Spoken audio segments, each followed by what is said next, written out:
On revient à l'analyse esthétique systématique.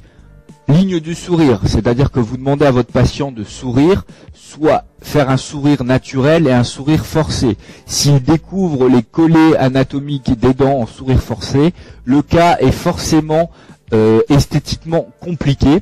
Pourquoi? Eh bien tout simplement parce que si vous avez une dent un peu plus longue, si vous avez recours à de la fausse gencive en céramique, eh bien le patient peut tout à fait être amené à vous dire, regardez, quand je fais ça, eh bien j'ai un problème, ça se voit, je suis pas satisfait du travail que vous m'avez fait, je suis donc pas content.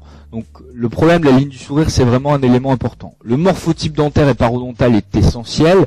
Entre un morphotype épais, des dents très rectangulaires, beaucoup de gencives attachées et souvent des alvéoles qui sont pleins massifs avec des tables osseuses vestibulaires très épaisses qui vont peu se résorber, ça c'est un cas favorable. Cas beaucoup plus complexe, les morphotypes parodontaux fins qui vont souvent avec des dents triangulaires, des papilles très fines, très longues, des alvéoles en nid d'hirondelle avec des résorptions de la table osseuse vestibulaire très fine, très importantes à l'issue de l'extraction.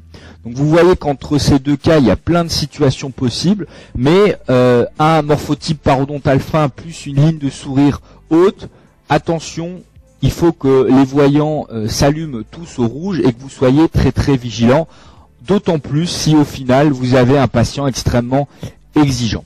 Voilà en ce qui concerne cette analyse esthétique systématique. On ne traitera donc pas de la même manière, je le dis à chaque fois, mais une jeune femme mignonne avec un morphotype parodontal fin, une ligne de sourire haute, qu'un papy de 80 ans avec une lèvre du haut qui tombe jusqu'au menton, qui découvre absolument pas quand il sourit.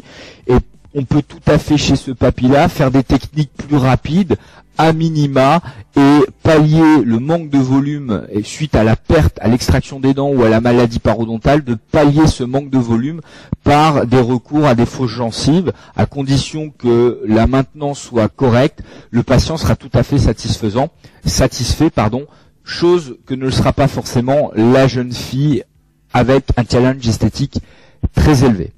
Voilà en ce qui concerne la notion de challenge esthétique, mais je reviens chaque fois dessus, j'en reparlerai.